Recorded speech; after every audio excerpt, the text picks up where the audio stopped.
imitima yaciravye ikeneye kururutswa n'umwuka wera. Izina ryawe niryubahirwe muri twebwe nanone mu izina rya Kristo rishobora byose. Icyubahiro ni icyawe none n'iteka ryose kuko ntawe muzagisangira.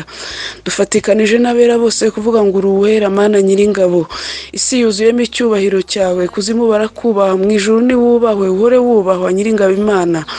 Ni wowe nyiri icyubahiro ndetse nta n'uwo muzagisangira. Uko niko kuri kw'ijambo ryawe. Nyemerera rero muri kano kanya n'ubundi icyubahiro cyawe kigaragarire muri jyewe. Ntaba ari jyewe uvuga ahubwo wowe wivugira icyo ushaka kuganira natwe n'imitima yacu mu mpumeko y'umunsi, aricyo tugaburira none mu izina rya Kristo Yesu. Amen. Amen. Dushimiye Uwiteka kubw'ubuntu n'imbabazi ze, kubwo kuturinda dusinziriye, n'ubuntu n'imbabazi Imana itugirira ikatwemerera tukaramuka. Ni iby'igiciro gikomeye. Hari abavuye mu mubiri ntacyo twabarushaga, hari n'ababyutse uyu munsi bari mu ntambara zikomakomeye.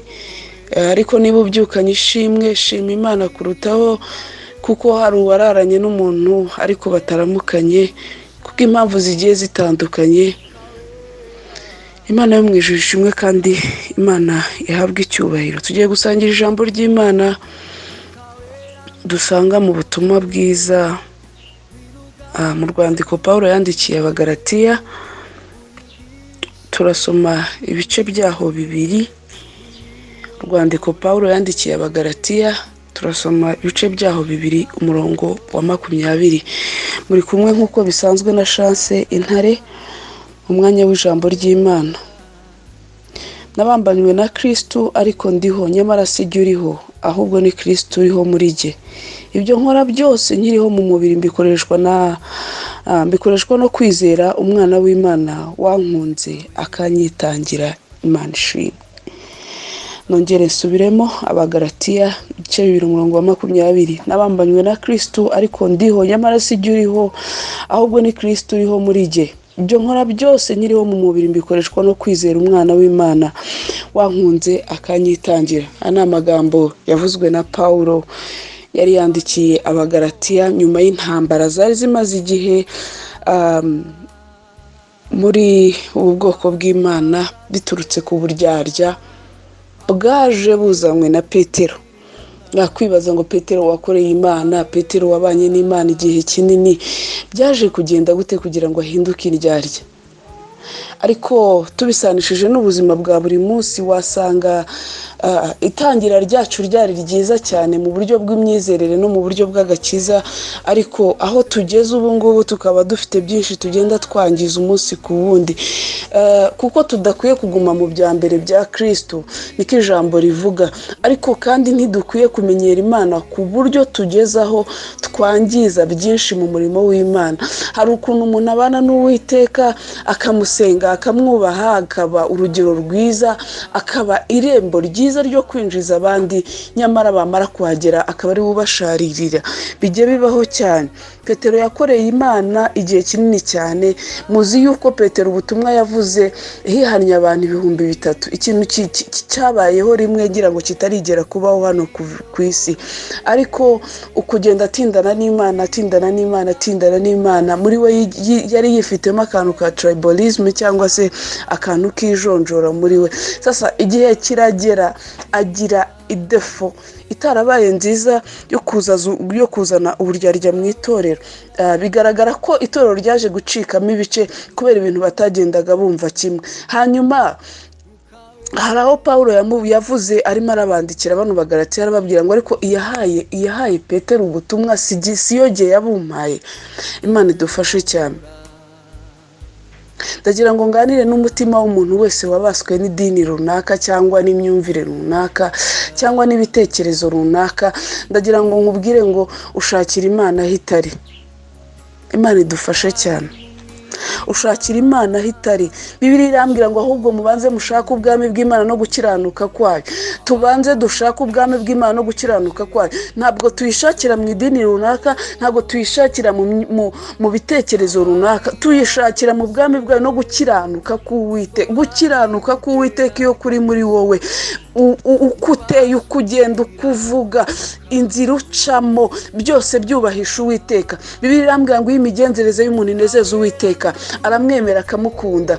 Iyo imigenzereze yawe inezeza Uwiteka, bituma umwemera akamukunda. Bibiliya yarongeye irambwira ngo nimugire ingeso nziza hagati y'abapagani, ngo niho bazabamenyera yuko muri abigishwa banjye. Ngo nubwo babatuka nk'aho mukora nabi, ariko ingeso zanyu nziza nibazibona, bazahera ko bashime So wo mu ijuru.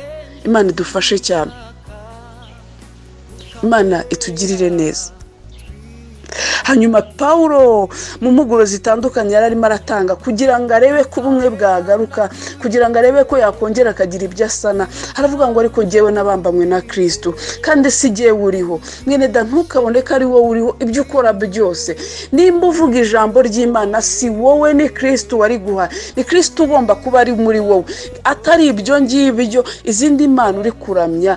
Ni wowe uzizi kandi nizo zizaguhemba, ubwo umwami ukorera azaguhembe. Ariko nimba uzi ko wubaha Imana, yubahishe koko bigaragare. Ndagira ngo tuganire kuri no jambo mu masegonda make, mu minota mike cyane, rivuga ngo umwami wawe uramuzi ariko nawe arakuzi. Bibiliya ijya imbwira ngo abanjye ndabazi, bafite ikimenyetso, kandi icyo kimenyetso ni icy'amaraso nameniye ku musaraba. Imana ishimwe cyane. Irongera irambwira ngo urufatiro rw'Uwiteka ruriho kandi rwanditsweho ngo Uwiteka azabe. Umwami wawe arakuzi kandi nawe uramuzi. Imana idufashe cyane. Ravuga irongera irambwira ngo intama zanjye ngiyo zihamagaye ziranyitaba, zizi shebuja, nawe uzi shobuja ndetse nawe arakuzi. Imana idufashe cyane. Niba waratangiye ukorera Imana neza, niba waratangiye uvuga ubutumwa neza, niba waratangiye wubahisha Imana, ibyo ngibyo si byo bifite agaciro. Igifite agaciro ni ikiri muri wowe. Si wowe ugomba kuba uriho, ni Kristo muri wowe. Hari ukuntu abantu bafashe ibintu babijyana mu buryo bwabo, ugasanga umuntu yabatishije idini runaka, ngo iwacu niho dukijijwe, ngo iwacu niho tugenza gutya, ngo iwacu niho bigenda gutya. Ibyo ntibikubuze kuba indyarya, ibyo ntibikubuze kuba umugome, ibyo ntibikubuze kuba udatunganye neza iby'urugo rwawe, ibyo ntibikubuze kubana nabi n'umugore wawe, ntibikubuze kubana nabi n'umugabo wawe, ntibitume udaca inyuma, ntibitume utaryarya, ntibitume udatendeka, ntibitume utagira ubugeso butandukanye, ntibitume utagoma, ntibitume udateranya abantu, ntibitume udahemukira benshi. Nyamara wagera mu mihango y'idini ugasa n'uwayiziritseho amategeko nka ba bafarisayo bayizirikagaho, ariko Kristo yabagezeho arababwira ngo mumeze nk'imva zisize inyuma. Imana idufashe kandi Imana itugirire neza. Gukiranuka kwawe niyo nzira yonyine ikugeza kwa Data. Ibindi byishingikiriza ibyo ari byo byose, oya ntabyo. Kuko icyo ukwiriye ni ukuba Kristo atuye muri wowe, nawe utuye muri we, ukaba uzwi na shobuja. Naho ubundi niba ufite ingeso runaka zigenda zikubata umunsi ku wundi, ahari wabaswe n'amoko, ahari wabaswe n'ubutindi, ahari wabaswe n'ubugugu. Hari abantu bagira ubugugu bikarengera, ukarebera umuntu ari mu kibazo, ukamurebera. Biraravuze ngo idini ritaryarya niryo Uwiteka yishimira, kandi iryo ngiryo nari kuki Kristo bamubajije ngo nirihe dini ry'ukuri, akababwira ngo nirifashe imfubyi n'abapfakazi.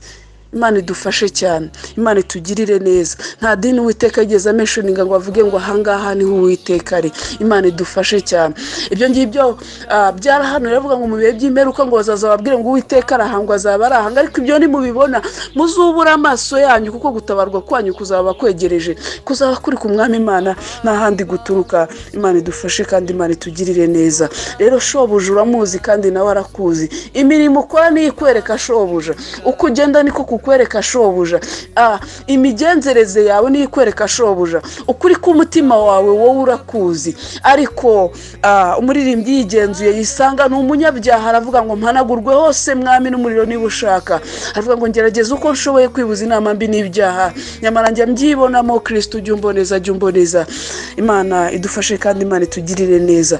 Nubwo Petero yarakoreye Imana igihe kirekire agakora neza, ariko uburyarya bwe bwaje gusenya itorero. Bene Data, nimureke tugire ibintu twongera kwiyambura. Ntago mpaye agaciro imyaka umaze mu itorero na tayiti ufite muri iryo dini ubarizwamo. Igifite agaciro ni ukuba wubahisha Imana, kuko kubaha Imana birayinezeza, kandi ikizakujyana mu ijuru si icyo ufite, si uko abantu bagufata, ni imirimo yawe niyo izaguherekeza. Imana idufashe kandi Imana itugirire neza. Ariko nyuma y'impuguro zitandukanye Pawulo yaratanze, aravuga ngo nabambanywe na Kristo, ariko ntabwo ari jyewe uriho, ahubwo ni Kristo uri muri njye. Ibyo nkora byose nkiri mu mubiri mbikoreshwa no kwizera umwana w'intama w'Imana. Imana ishimwe cyane. Ibyo ukora byose uri mu mubiri ubikoreshwa no kuba wizera Kristo, ubikoreshwa no kuba wizera Kristo, atari ukupfobeje amategeko, atari uko yasuzuguye. Munsi yarakomeje aravuga ngo simpindura ubusa ubuntu bw'Imana, kuko niba gukiranuka kuzanwa n'amategeko Kristo aba yarapfiriye ubusa. Imana idufashe cyane kandi Imana itugirire neza. Ongera wigenzure mwene data, ongera ugenzure imigenzereze yawe. Birashoboka ko waba ubayemo imyaka myinshi mu idini cyangwa se uri na mushya, ariko igifite agaciro nuko wubahisha Imana. Ingeso zawe, imigenzereze yawe, umubiri wawe, kuko niwo rusengero rw'Uwiteka. Ibyo ukora byose, ese nta bugambanyi bukuzuye? Ese nta bugombe bukuzuye? Ese nta nabi kuzuye? Ese ntiwirirwana umushiha nyamara warangiza uti ndajya mu ijuru?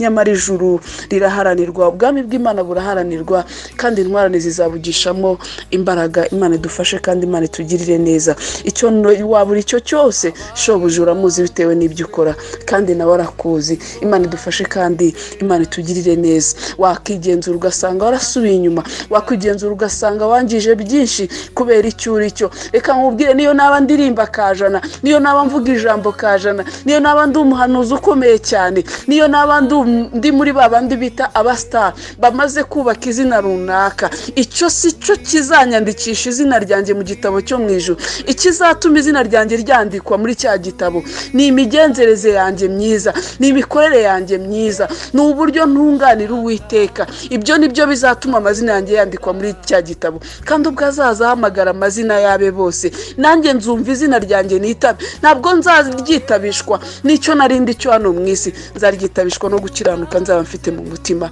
Imana idufashe kandi Imana itugirire neza. Abejejwe n'amaraso ya Yesu nibo bazamubona. Imana idufashe kandi Imana iturengere. Ariko wongere wozwe kandi wongere utunganywe. Wabona warasubiye inyuma, wabona waracogoye, cyangwa se ubona hari byishimo biragenda byangirika, ahari wamaze kumenyera ibya Kristo cyane, icyari cyo cyose ubona cyaba cyaragutanije n'Imana, ongera winginga Imana ngo Kristo unyemerere izina ryanjye ryongere ryandikwe muri cya gitabo.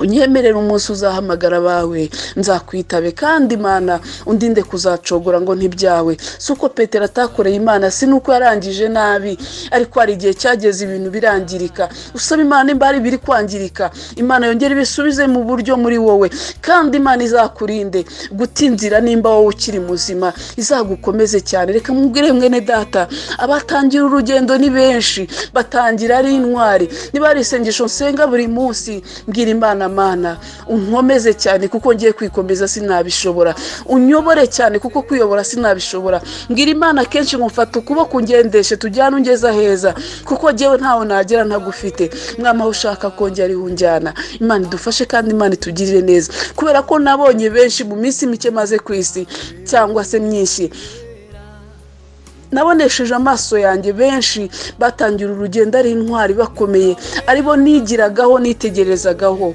nyuma baza kunanirwa baracogora. Nanjye mbwira Uwiteka nti Mana, ahari nanjye ibi byazansohoraho, ariko ndakwinginze jya unkomeza. Usenga Imana uyisabe ijye gukomeza umunsi ku wundi, kuko nta ntwari muri runo rugendo, nta ukomeye, ntaho turagera Satani atarasa imyambi, ahubwo gukiranuka kwacu no kugerageza kwinginga Imana buri munsi tuyereka ko turi abanyantege nkeya, ibyo nibyo bizajya bidukomeza umunsi ku wundi. Kwizera Kristo nibyo bizajya bitubera inkomezi umunsi ku wundi, kandi bitubera impamba y'urugendo. Imana yo mu ijuru itugirire neza kandi Imana iturengere. Reka twinginge Imana mu mitima yacu, tuyibwire tuti Uwiteka, twongeye turakwegereye, amazina yacu yongere yandikwe mu gitabo cy'ubugingo.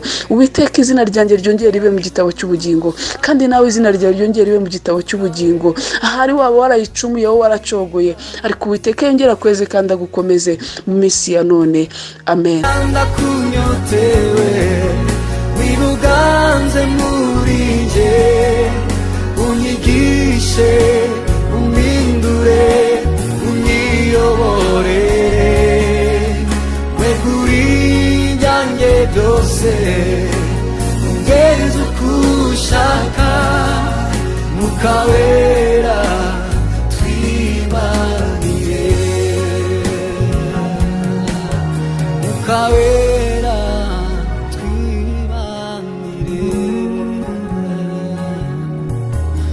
wera